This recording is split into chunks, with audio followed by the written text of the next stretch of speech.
Super Bowl 52, we're in Radio Row. We're with the legend, Tony Bruno, the now digital at Tony Bruno Show. This is your 29th Super Bowl, Tony Bruno. You're a legend right here. Well, Jim Rome proclaimed me the king of Radio Row once. And as you can see with all these tables here, who has the biggest throne?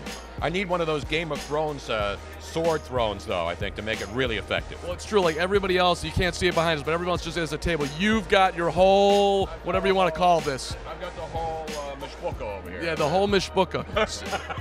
So, who do you like, Philly, New England? I'm trying to get somebody to give me a reason why the Eagles will win up. He said, well, I think they might because I can't get a good reason. The good reason is because I think they can run the football on the Patriots. And I'm not saying this as a Philly homer in my hometown, right, because it does. I was here before the Eagles were even anybody thought the Eagles would be here. I booked this in October, so I go every year.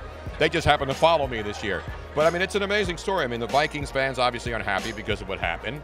And I don't blame them. I mean, they were that close to hosting in their own stadium a week away, and then they lose, and the Eagles played great. So I think Philly can run on the Patriots. The Patriots' run defense isn't their strength.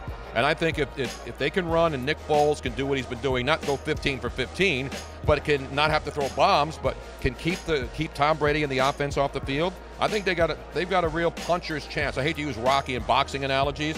I think they got a chance to win this game because Doug Peterson is not going to be afraid to put the foot on the pedal, unlike the Jaguars, who seem to be like tense. Doug Peterson goes for it on fourth down, so he's a risk taker, and I don't think he's going to just say, well, we're happy to be here. He's going for the win. I like the rhetoric coming out of Doug Peterson. We're not worried about New England. We're just taking care of our business. I like that. But I'm going to check the tape here at Tony Bruno Show. When Carson Wentz went down, you said the season was going to be over, right? No, I did not. And you can go listen back to because the one thing about podcasts, they're forever in the internet. Go to my website, Tony Bruno Show. I said Nick Foles would perform well. I said people are giving up on him because he had those two last games, which really didn't mean much, and they were basing it on what was going on in those games.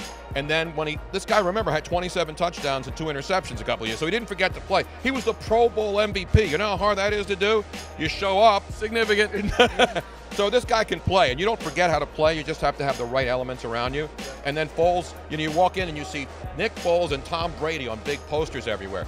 Who would have thunk that? Now, I didn't think it would be that, but I thought he was competent enough to win games.